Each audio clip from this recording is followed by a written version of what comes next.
Hare Nama Hare Nama Eva Kevalam Kalo Nasteva Nasteva Nasteva Gatiranyata.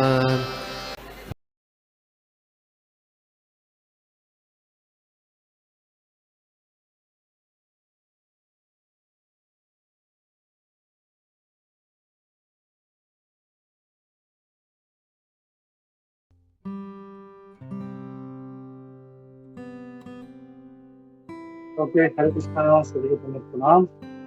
सभी का स्वागत है हमारे संध्या कालीन साधु संग ऑनलाइन सत्र में। हम लोग आज देखने वाले हैं भगवद गीता के 11वें अध्याय का श्लोक नंबर 41, 42 एंड 43। तो ठीक है, ओके, तो हम लोग प्रार्थना से शुरू करते हैं। मध्याह्न ज्ञानांजलि शलाकया चक्षुरुन्मीलितं येन तस्मै श्रीगुरवे नमः। श्री चैतन्य मनोभीष्टं स्थापितं येन भूतले स्वयं रूपेण ददामि तदापि स्वपदान्तिकं वन्देऽहं श्रीगुरुं श्रीयुतपदकमलं श्रीगुरुं वैष्णवां च श्रीरूपं साग्रजातं स्वयं तं श्रीजीवं साधुवैतं साधुवैतं परिगणसहितं कृष्णचैतन्यदेवं श्री राधा कृष्ण पादान सायकनदीता श्रीकृष्णामितांश्च हे कृष्ण करुणा सिंधु दीनबंधु जगत्पते गोपेश्वर गोपिका कांता राधा कांता नमस्ते भक्त कांचन गौरांगी राधे वृंदावनेश्वरी पुष्यभानु सुते देवी वनमामि देवी वाञ्छाकल्पतरुभ्यश्च कृपा सिन्धुभ्यश्च पतितानां पावनेभ्यो वैष्णवेभ्यो नमः।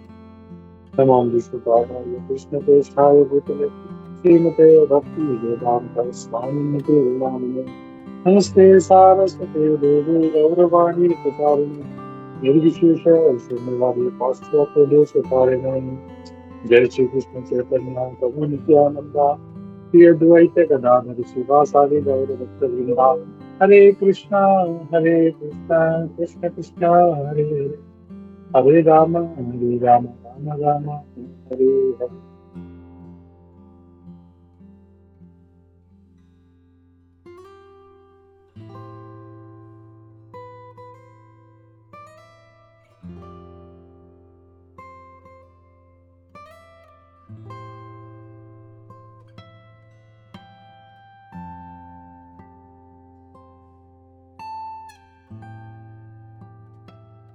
ओके, तो सभी का स्वागत है। फिर से हम लोग देख रहे हैं भगवद गीता 11वां अध्याय। मैं लोग शेयर करता हूँ। ओके, मैं श्लोक पढ़ता हूँ क्योंकि तथेति मत्वा प्रसवं नियदत्तं हे कृष्ण लीलावधि सखेति अजानता मामेदं मया प्रमादात् प्रणीयन् वापि यच्चावहासार्थं सत्यतोऽसि विहारशय्या सनरोदनेषु एको अथवापि अच्युत तत्समक्षं तत्स्थानये त्वम् अप्रमेयम्। इसका हम लोग अनुवाद पढ़ते हैं। Thinking of you as my friend, I had rashly addressed you. O Krishna, O Yadava, O my friend, not knowing your glories. Please forgive whatever I may have done in madness or in love. I have dishonored you many times, jesting as we relax, play on the same bed or sit or eat together. Sometimes alone and sometimes in the front of many friends. O infallible, fallible one, please excuse me for all those offenses. तो मैं इसका हिंदी में अनुवाद कर देता हूँ। तुम्हें अपना मित्र समझकर मैंने बहुत ही तुम्हें हराश लिया, बहुत ही मतलब जैसे बोले उस पर रैश लिया मैंने, बहुत ही मतलब एकदम ओवर जो होता है ना, बहुत ज्यादा फ्रेंडली हो जाता है तो वो किसी भी तरह से बात कर रहे, तो वैसे मैंने तुम्हें हे कृष्ण, हे यादव, हे मित्र, हे सखा, मतलब ऐसे नामों से कुछ। तो ये जो कुछ मैंने पागलपन में या प्रेम में किया है, इसके लिए मुझे क्षमा कर। मैंने तुम्हें कई बार तुम्हारा अपमान किया है, कभी मजाक उड़ाया है। जैसे हम रिलैक्स हो रहे थे, साथ में एक ही बिस्तर पे हम लेटे रहे, हम साथ में खाना खाया, साथ में बैठे, कभी अकेले में, कभी सबके सामने। हे अच्युत, इसके लिए मुझे क्षमा करे, सारे अपराधों के लिए मुझे क्षमा करे। तो तात्पर्य मैं श्लोक पढ़ लेता हूँ और फिर प्रार्थना करते हैं, तात्पर्य समझने का प्रयास करते हैं तात्पर्य रूपा जी का। श्लोक नंबर 43। पितासि लोकस्य चराचरस्य धर्मस्य पूज्यश्च जगदीश्वरीयान् न त्वं समोऽसि अभ्यदाता अभ्यधिकाः तुतोऽन्य लोकत्रयेऽपि अप्रतिम प्रभाव। You are the father of this complete cosmic manifestation of the moving and the non-moving. You are its worshipable chief and supreme super spiritual master. No one is greater than you, nor can anyone be one with you. How then could there be any greater than you in your three worlds, O Lord of immeasurable power? Hindi में अनुवाद देखते हैं। अब इस सारे ब्रह्मांड के, इस सृजन के आप पिता हो, जो भी चर अचर हो इसके आप पूजनीय हो, इसके सबसे उसमें मुख्य हो, आप गुरु हो, आपसे बड़ा कोई नहीं है, न है आपसे कोई एक हो सकता है। तो कोई आपसे बड़ा कैसे हो सकता है इस तीनों जगत में? हे नाथ, आप जो सारी शक्तियों के मालिक। तो श्लोक का तात्पर्य हम लोग साथ में पढ़ के समझने का प्रयास करते हैं। हम प्रार्थना से शुरू करते हैं। नमो विष्णुपादाय कृष्णप्रेष्ठाय भूतले श्रीमते भक्ति वेदांत स्वामिनिति नामिने नमस्ते सारस्वती देवे गौरवाणी प्रचारिणे निर्विशेष शून्यवादी पाश्चात्य देशकारिणे। जय श्री कृष्ण चैतन्य प्रभु नित्यानंद श्री अद्वैत गदाधर शिवासादि गौर भक्त वृंदा। हरे कृष्ण कृष्ण कृष्ण हरे हरे, हरे राम राम राम हरे।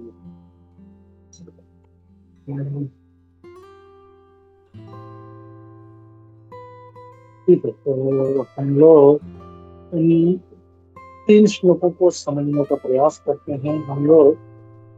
तो यहाँ पे ओके, तो यहाँ पे अब अर्जुन जो है, जैसे हमने देखा, अर्जुन जो है वो भगवान से क्षमा मांग रहा है।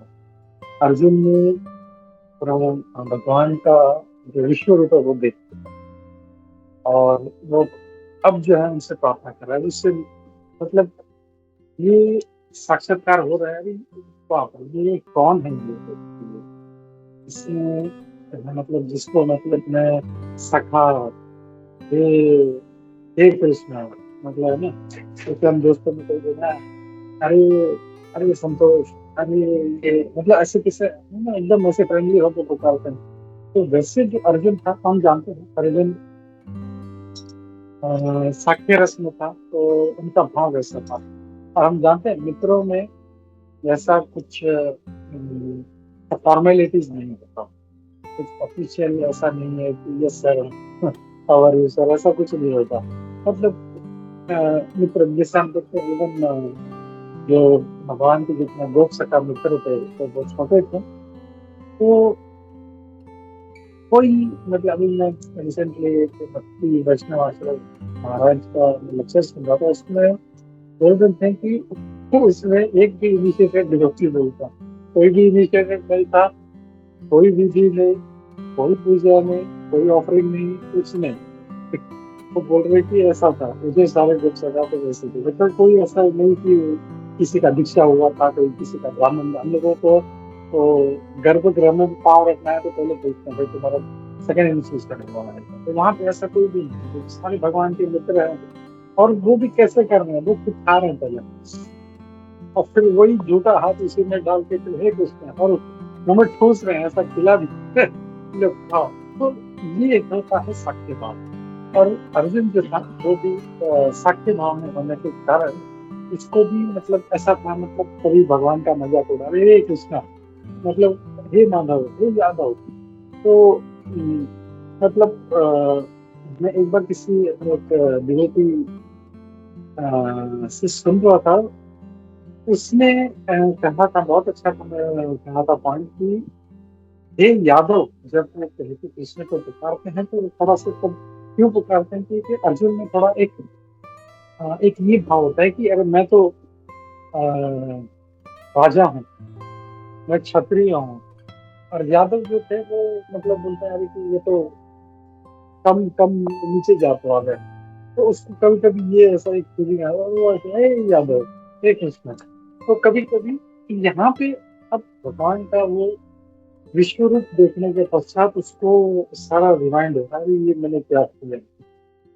मतलब ऐसा समझो कि कभी हम लोग किसी व्यक्ति के साथ में है जो हमारे साथ बहुत ही जो है, मतलब हमें उसका कुछ पता नहीं है, लोग पता नहीं है, और अचानक वो कुछ ऐसा अनइमेजिनेबल कार्य कर दे, और बात ये वही व्यक्ति है जिसने ऐसा किया, तो वो कैसा लगेगा। तो वैसे ही जो शौक है वो अर्जुन को अभी लगा है, और वो यही कह रहा है कि मैं तो बहुत ही मतलब गलत तरीके से है, तो उसमें है यादव, हे सखा, मतलब ऐसे नामों से पुकारा है। तो ये जो भी है मेरा प्रेम है, मेरा पागलपन है, इसके लिए मुझे क्षमा करिए। मैंने तुम्हें कई बार मैंने तुम्हें अपमान किया है, और dishonoured you many times, jesting you, jesting as we relax. तो कभी कभी भी मतलब रिलैक्स करते हुए, कभी मतलब भगवान का मजाक उड़ा रहे हो।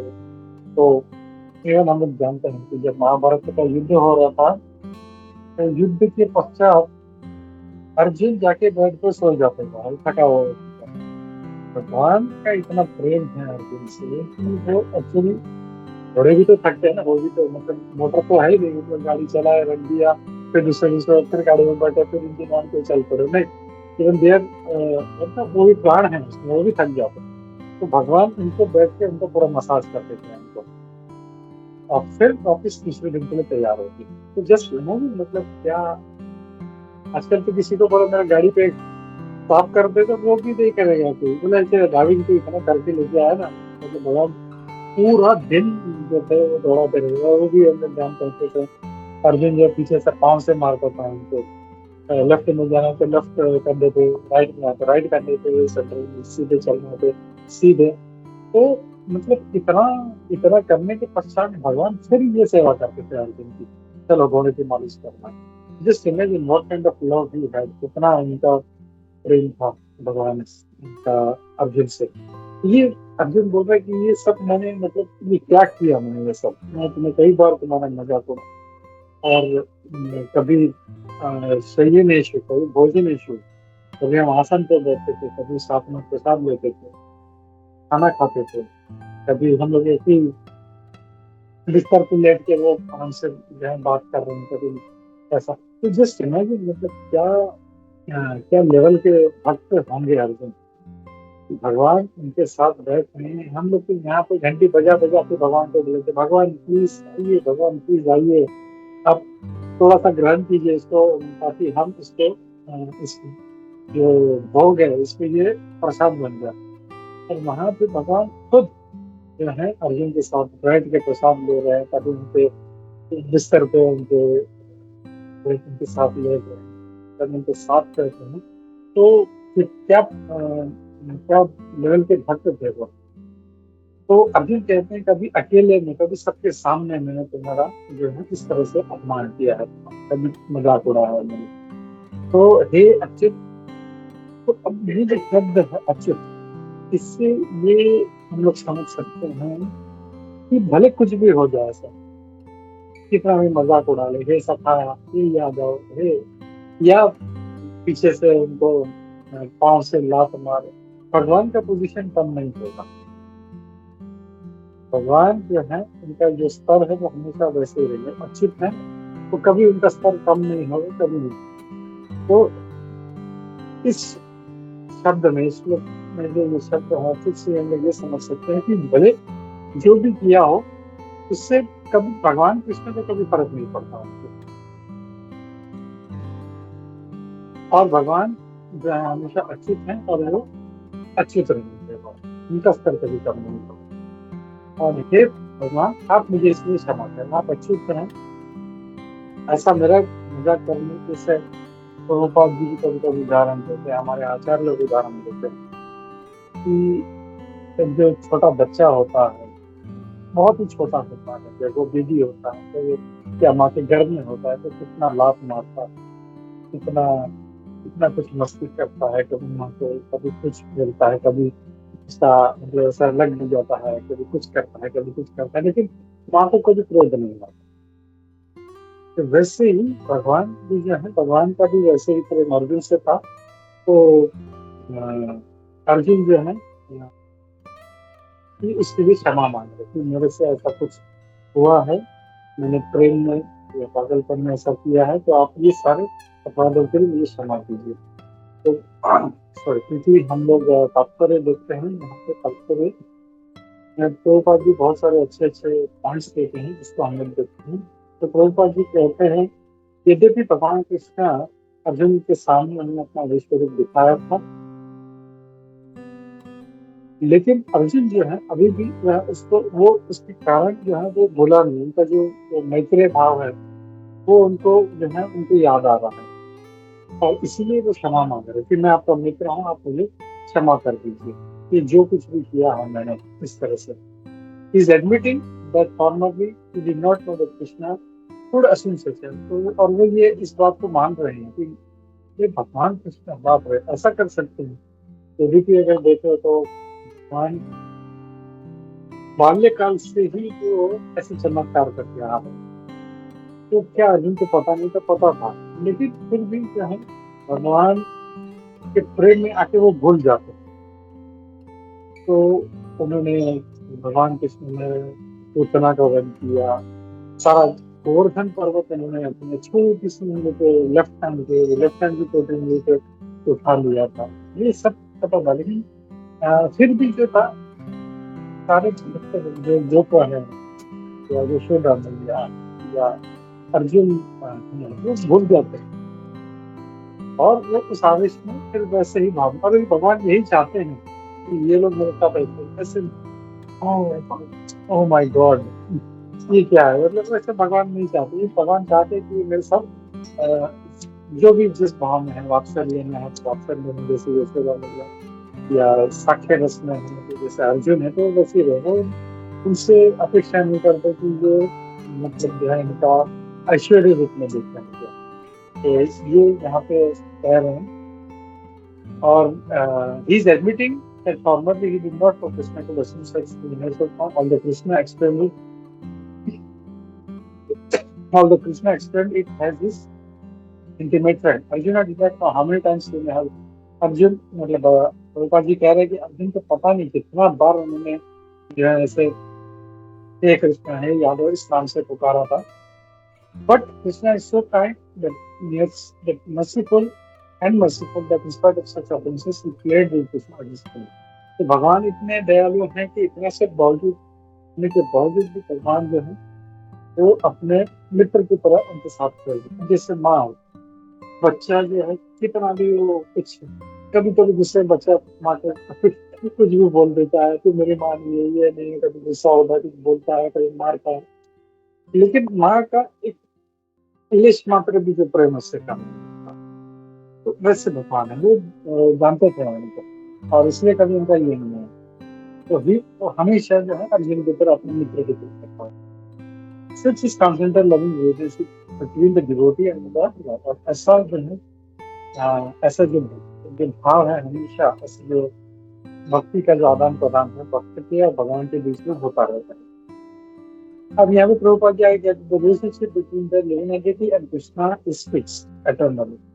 अब जो भी नाता है भगवान का और जीव का वो फिक्स है, जैसा भी है, चाहे वो शांत रस में है, हास्य रस में है, सत्य रस में है, वात्सल्य में है, उनका फिक्स है। ओके, तो प्रभुपाद जी कहते हैं although sorry, the relationship between the living entity and Krishna is fixed, supreme, and it cannot be forgotten. उसको भूल नहीं सकते. As we can see from the behavior of Arjun. तो ये अर्जुन से दिख रहा है कि यद्यपि उसने भगवान का ऐश्वर्य रूप, जो विश्व रूप है, वो देख लिया था, लेकिन फिर भी उसका वो जो था कि भगवान तो मेरे सखा है, ये मतलब मेरे सखा ने ये क्या रूप धारण कर लिया, वो उनको याद है. Although Arjuna has seen the opulence in universal form, he cannot forget his new relationship with Krishna. तो भले ही भगवान का विश्व रूप देखा हो, ये हमने देखा पहले कुछ श्लोकों में कि उनका जो ऐश्वर्य था कोई साधारण नहीं था. मतलब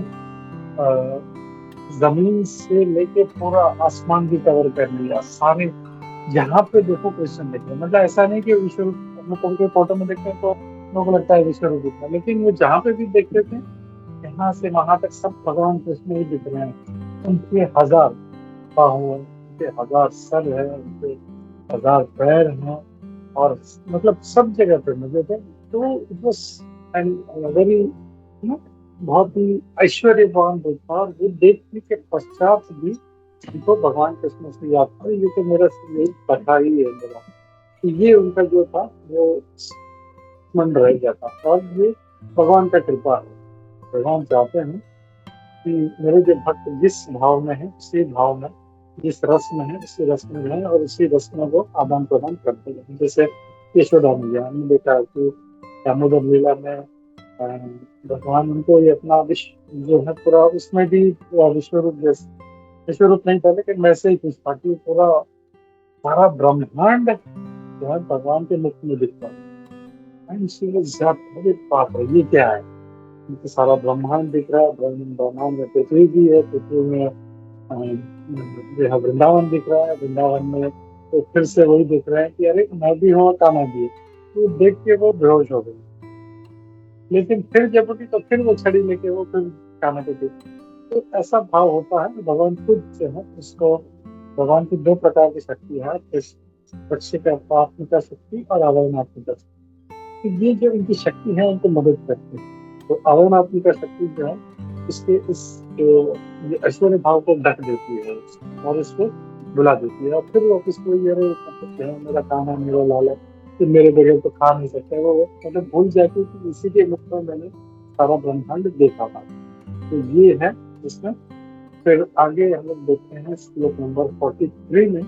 अब यहाँ पे अर्जुन क्या कह रहे हैं कि आप इस सारे ब्रह्मांड के पिता हो, जो भी है, चर है, अचर है, चाहे जो भी है, चाहे वो कोई बैक्टीरिया है, कोई बड़ा डायनासोर है, या इवन जो भी जो पहाड़ है जो चल नहीं सकते, चर अचर, सारे के पिता है. सारे का पिता मतलब जो सृजन करता, सृष्टि करता, सभी का जो है सृष्टि करता वो भगवान कृष्ण है. वो इस बात को कहना, यू आर इट्स प्रेसिडेबल चीफ, आप पूजनीय हो, सबसे मुख्य हो उसमें, आप सभी के गुरु हो, और आपसे बड़ा कोई नहीं है. No one is greater than you. भगवान खुद भी ये कहते हैं, मत्तः परतरम नान्यत् किंचित् दस्ति धर्म देव. और यहाँ पे फिर अर्जुन भी ये कह रहे हैं कि आपसे बड़ा कोई भी नहीं है. तो कभी कभी मूर्ख लोग कहते हैं कि अरे ये नहीं, ये बड़े हैं, ये भगवान बड़े हैं, वो भगवान बड़े हैं, ये बड़े. तो मूर्ख जैसे जो है वो क्या कहते हैं, आर्ग्यूमेंट करते रहते हैं, काउंटर आर्ग्यूमेंट करते रहते हैं. लेकिन शास्त्र देखा जाए तो भगवान कृष्ण सबसे श्रेष्ठ है.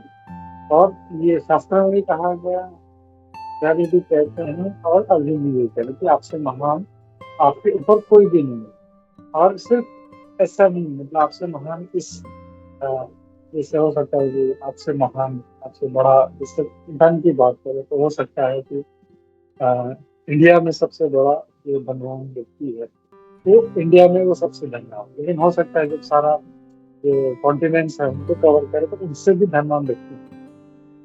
और कोई हो सकता है इस पृथ्वी पर जो है सबसे धनवान है, लेकिन अगर दूसरे लोग देखें, ऊपर के लोग, नीचे के लोग, सभी में जो उनसे भी धनवान है. तो यहाँ पे कह रहे हैं कि इन तीनों लोगों में आपसे महान कोई भी नहीं. तो सारे जो लोग हैं 14 भुवन में सबसे महान आपकी, ओ लॉर्ड ऑफ इमेजरेबल पावर, आपके जैसा शक्ति भी किसी में नहीं। तो इसका भी तात्पर्य बहुत अच्छा है। हम लोग इसको देखते हैं, हम लोग यहाँ पे तात्पर्य में श्री प्रभुपाद जी क्या कहते हैं, भगवान कृष्ण वैसे ही पूजनीय है जैसे कोई पिता किसी पुत्र के लिए होता है। तो ये जो कंटेंट है समझना बहुत जो है, और जैसे जैसे हम लोग आगे जाएंगे आगे और शायद 50 साल के बाद जब देखें, आज ही जो है हम लोग देख रहे हैं कितना डिस्टॉर्शन हो गया है पिता पुत्र या किसी भी रिलेशनशिप, मतलब इतना वो ये नहीं रहेगा। तो पहले के जमाने में देखें तो पुत्र के पिता जो था वो बहुत ही रिस्पेक्टेबल था, मतलब एकदम गुरु के समान। तो वैसे ही मतलब प्रभुपाद जी कंपेयर करते हैं कि पिता जो है वो हमेशा अपने पुत्र के लिए पूजनीय होता है, वो कभी आर्ग्यू नहीं करता। और उसका हम उदाहरण भी देखते हैं, जैसे परशुराम जी, उनके पिता का हाँ पिता जो थे जमदा जी, मैंने कहा अगर उसका सर काट दो ना काट दो, ये एक सेकंड के चाहिए, सीधा फंसा होता है सीधा काट दो बस, मेरे पिता ने आज्ञा दी है। That is the respect. तो पिता जो कहे, भगवान रामचंद्र, तो अभी रात को पूरा तैयारी चल रहा है, मतलब राजा बनने की, पिता ने कहा बेटा भाई माँ की इच्छा है, ऐसे वो ये नहीं बोलते मेरी इच्छा है, बोलते माँ की इच्छा है कि तुम मर चले। तुरंत अपना सब कपड़े वपड़े सब चेंज करके रेडी भी हो गए, वो वनवास के कपड़े ही पहन लिए, अपना धनुष उठाए, बोले नहीं जा रहा। तो पिता का आज्ञा शिरोधार्य, जो भी कहा है नहीं कहा, that is kind of relationship with father and son. He is spiritual master, बोलते वो गुरु है। और हम लोग कई बार प्रभुपाद जी के तात्पर्य भी देखते हैं, पिता और गुरु, कई बार प्रभुपाद जी उनको बोलते हैं कि जैसे हम कि जैसे गुरु होते वैसे पिता भी होते, क्योंकि वो उनसे हम लोग को सीखने मिलता। भगवान कृष्ण ऐसे पूजनीय जैसे पिता है जैसे गुरु है, क्योंकि वो गुरु क्यों है, यहाँ पे प्रभुपाद जी बता रहे हैं, क्योंकि उन्होंने सारा वैदिक ज्ञान जो आज हमें प्राप्त है वो उन्होंने सबसे प्रथम इस सृष्टि की रचना होते ही उन्होंने ब्रह्मा जी को दे दिया। उन्होंने सारा ज्ञान ब्रह्मा जी को उनके हृदय में दे दिया, और फिर उनसे जो है ब्रह्मा जी ने फिर आगे इसका प्रचार और प्रसार किया। तो वो आदि गुरु, तो वो भगवान जो है वो गुरु हैं। He is also instructing Bhagavad Gita को अर्जुन, और यहाँ पे भी देख रहे हैं तो यहाँ पे भी जो है अर्जुन का क्या कहना है कि दूसरे अध्याय में कहते हैं कि मैं आपकी शरण में हूँ। तो शरण में किसकी जाते हैं, कोई किसी मित्र के शरण में जाता है या बीवी की शरण में नहीं, वो जाता है अपने गुरु की शरण। तो गुरु फिर जो है उनको जब गुरु बनाते हैं तब फिर अभी तक जो था भगवत गीता जो मतलब पहला अध्याय था, मैं ये नहीं करूंगा मैं ऐसे करूंगा मुझे ऐसा लगता है, वो मतलब भगवान को सिखा रहा है सारा वेद भगवान ने लिखा है वो बता रहे हैं अर्जुन। तो यहाँ पे ऐसा कहा ये पाप है, ये नहीं करूंगा मैं, ऐसे नहीं करूंगा वैसे करूंगा। और फाइनली जब वो समझ जाते हैं कि मेरा दिमाग चल नहीं रहा, मैं आपकी शरण हूँ, तो आप नहीं लो। अब फिर तुरंत जैसे होते वो बोलना शुरू करते हैं, तो जब वो गुरु है तो इसके हम लोग भगवत गीता में देखते हैं वो गुरु का रूप लेना है। फिर आगे कहते हैं without being a representative of Krishna, one cannot become a teacher or a spiritual master or consciousness. तो यहाँ पे एक बहुत इम्पोर्टेंट पॉइंट प्रभुपाद जी कह रहे हैं कि अगर जो है किसी भी टॉपिक का अगर आपको टीचर बनना है या गुरु बनना है तो आपको कृष्ण का प्रतिनिधि होना चाहिए। तो जो है कृष्ण का प्रतिनिधित्व, और इसकी हम लोग जानते हैं कि अलग अलग जो है संप्रदाय हैं, ये 4 संप्रदाय हैं, और 4 संप्रदाय जो है ये भगवान कृष्ण के प्रतिनिधित्व करते हैं, और इसीलिए वो जो है इतना इसका प्रचार और प्रसार करते हैं। तो ये बहुत जरूरी है भगवान का प्रतिनिधित्व करना भी। फिर आगे प्रभुपाद जी के Lord is being paid offices in all respects, हर प्रकार से भगवान को जो है प्रणाम दिया जा रहा है। उनका he is the immeasurable greatness, no one can be greater than supreme personality of God, भगवान से बड़ा कोई भी नहीं हो सकता। और इस बात को पुष्टि देते हैं प्रभुपाद जी श्वेतेश अवतार उपनिषद से। कहते हैं श्वेतेश अवतार उपनिषद के छठे अध्याय के 8वें श्लोक में कहा गया, न तस्य कार्यम करणम च विद्यते न तमश्चाभि विकश्च दृश्यते। तो यहाँ पे उपनिषद में कहा गया, शास्त्र में कहा गया, वेदों में कहा गया, भगवान से बड़ा कोई नहीं है। भगवत गीता में भगवान बोलते हैं फक्त पर करें, इससे बड़ा कोई नहीं है, मेरे बराबर भी कोई नहीं। तो फिर ये हम लोग को बहुत ही और फिर से इस बात को प्रभुपाद जी यहाँ पे रिपीट करें कि भगवान के बराबर कोई नहीं है, जो अर्जुन जी इस बात को कह रहे हैं। फिर यहाँ पे और एक पॉइंट कहते हैं Prabhupada ji, the Supreme Lord Krishna has senses and a body like ordinary man.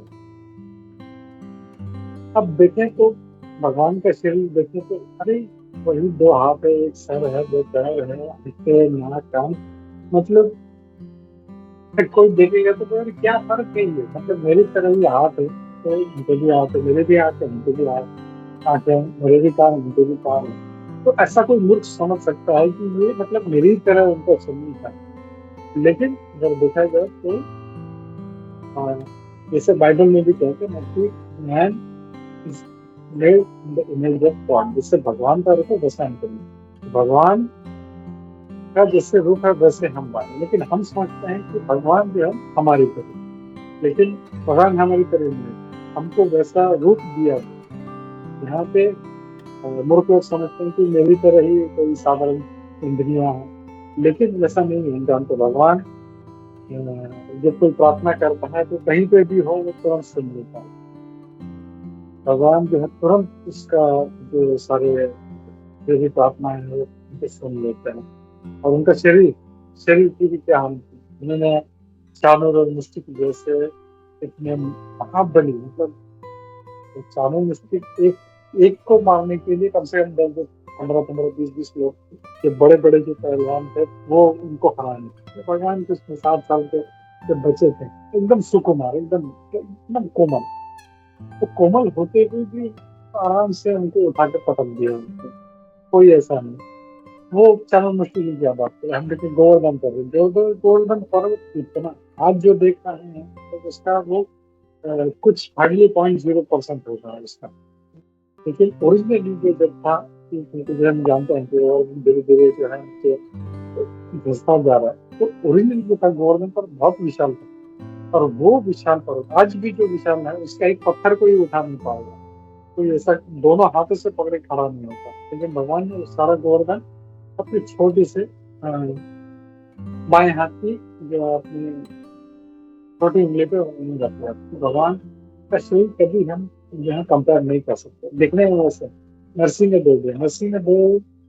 ने तो हिरण्यकशिपु था, भगवान के हाथ कैसे, तव कर कमल बरे, आपके कमल के समान जो है आपके हाथ है, लेकिन नखा अद्भुत, नख बहुत ही अद्भुत है भगवान से लगे। और हिरण्यकशिपु का वक्षस्थल कैसे था, हिरण्यकशिपु सबसे शील टंका नखा वाला, जो उनका मतलब एकदम इतना क्या बोलते हैं ना, इतना खड़ा था एकदम। इंद्र ने जब वज्र फेंक के मारा तो वो भी नीचे गिर गया, कुछ हिरण्यकशिपु ऐसा जैसे मच्छर को या पक्षी को हटाते हैं वैसे। वज्र इतना स्ट्रांग है, अगर किसी को मार दिया तो कभी वो तो बच नहीं सकता। हिरण्यकशिपु है और एक बजरंगबली, इनके हमें पे थोड़ा सा लंबी होता है, इसलिए उनको हमें मानते होते। तो वज्र जो है कोई साधारण चीज नहीं है। और हिरण्यकशिपु ऐसे बस एकदम इतना, जब जिस देह को वज्र भी कुछ नहीं कर पाया, भगवान ने आराम से उसने नाखों में से उसको पूरा फाड़ दिया। तो ऐसा है भगवान का ट्रांसेंडेंटल बॉडी। तो ये यहाँ पे प्रभुपाद जी कह रहे हैं, his mind and the foolish person do not know perfectly know him, say that Krishna is different from his soul, mind and heart। और वो उनको समझते हैं कि यार जैसा मैं हूँ, मेरा शरीर है, उसमें अंदर आत्मा है, जैसे भगवान भी है वो। इसलिए कई बार हम देखते हैं, लोग बोलते हैं कि भगवान के अंदर आत्मा है, उनका पूजा करना चाहिए। तो ये सब जो है ऐसा नहीं है, भगवान का शरीर दिव्य है, उनका शरीर ही उनका आत्मा है, उनके अंदर कुछ नहीं है उनका।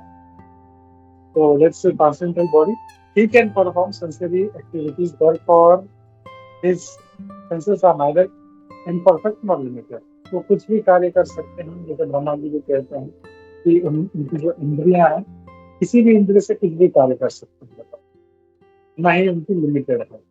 ऐसा नहीं, हम लोग को सुनना है तो बस एक सर्टेन डिस्टेंस तक सुन सकते हैं, उसके बाहर चला जाएगा तो नहीं। यहाँ पे भी जो है कुछ पर्टिकुलर फ्रीक्वेंसी भी हम लोग सुन पाते हैं, उसके नीचे का फ्रीक्वेंसी हम लोग सुन पाते हैं। जैसे हम देखते हैं कुत्ते जो है वो कितना लो फ्रीक्वेंसी सुन पाते हैं, उनको समझ नहीं आता, और कुछ है बहुत हाई फ्रीक्वेंसी, तो वो हम लोग को नहीं सुन पाते। तो हमारे सेंसेस जो है, चाहे आंखें हो, कान हो, जो भी हो, लिमिटेड है। भगवान का ऐसा नहीं है, that is not good. No one can be greater than him, no can be equal to him.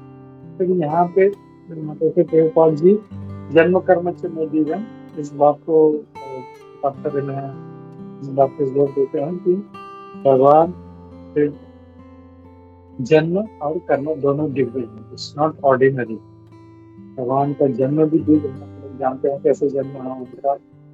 वो चतुर्भुज रूप में आए, वहाँ पे पहले प्रकट हुए और फिर वो छोटे देवी के रूप में आए। और उस समय जब उनका जन्म हुआ, हम लोग कैसे जन्मते, गंदे से एकदम पूरा सर पे बाल नहीं, कुछ नहीं, दांत नहीं। भगवान ऐसे नहीं, भगवान उनका केश इतने घुंघराले केश, एकदम अच्छे, उनका इतना सौंदर्य, सारा उनका ये दृश्य पूरा ऑर्नामेंट्स के साथ में चतुर्भुज रूप में प्रकट। तो वैसे उनका जन्म दिव्य है और कर्म भी दिव्य है। हमने देखा गोवर्धन लीला, अघासुर लीला, इतना ये सब ऑल मतलब हमारे सोच के बाहर है। तो इसीलिए भगवान जो है, आप इससे समझ सकते हैं कि कैसे भगवान बहुत ही सीमा के परे है, आध्यात्मिक है। और फिर प्रभुपाद जी और एक जो है चैतन्य चरितामृत का श्लोक कोट करते हैं कि सारे जो देवी देवता चैतन्य चरितामृत करते हैं, ये चला ईश्वर कृष्ण आर सब नृत्य, प्यारे या इसे नचाए ता इसे करे नृत्य। तो सारे जो है वो उनके भृत्य हैं, उनके दास हैं, वो मालिक है, उनका कोई मालिक नहीं है, वो किसी की सेवा नहीं करते। और देखते हैं कि भक्ति सिद्धांत सरस्वती महाराज जी जब थे, तो एक जर्मन व्यक्ति उनके पास आया, उन्होंने बोला कि मुझे कौन श्रेष्ठ है सारे देवताओं में, सारे कौन भगवान है, मुझे जानना है। तो बोले पहले काम करो, तुम सारा भ्रमण करके आओ सब जगह पे, सारा पूरा इंडिया में, और फिर मेरे पास आ। और फिर जब वो आता है पूरा घूम के, तो बोलता है मैं समझ लिया। बोलते क्यों, बोलते समझे, बोला कि एक जो है हर कोई कुछ ना कुछ कार्य कर रहा है, एक ही व्यक्ति है, ये भगवान हो सकता है, क्योंकि इसको कोई काम नहीं, बांसुरी बज जा रहा है तो फिर के साथ प्रयास बज जा रहा है। तो दैट नॉट डूइंग एनी, ऐसा कोई उनको कार्य नहीं है। एक कला ईश्वर कृष्ण जो है आर्य शब्द के ईश्वर बस भगवान कृष्ण है, और सारे जो है उनके दास है, जो भी है तो सब उनके दास है। ये आदि लीला में आता है चैतन्य चरितामृत में। तो यहाँ पे ये कहते हैं, और फिर बाद में प्रभुपाद जी ब्रह्म संहिता भी कोट करते हैं कि जैसे ब्रह्म संहिता में ब्रह्मा जी को कहते हैं कि ईश्वर परम कृष्ण सच्चिदानंद विग्रह आदिरादिर गोविंद सर्व कारण कारणम। तो और क्या प्रूफ चाहिए हमको, शास्त्र कह रहे हैं, वेद कह रहे हैं, उपनिषद कह रहे हैं, और ब्रह्मा जी भी कह रहे हैं, कुछ नहीं तो अपने ब्रह्मा जी का बात सुनना चाहिए, क्योंकि वो बहुत ही आदिकाल से हैं ब्रह्मा जी, वो कह रहे हैं कि ईश्वर जो है वो परम ईश्वर जो है वो भगवान कृष्ण। तो हम लोग को इससे इस बात का पुष्टि लेना चाहिए। तो मैं इसी के साथ मैं यहाँ पे रुकता हूँ, और किसी का कोई शंका है, कुछ एडिशनल पॉइंट्स है तो मुझे बताएं। भगवद गीता यथावत जाए, इसलिए बात की जाए, इसमें कीजिए। हरे कृष्ण।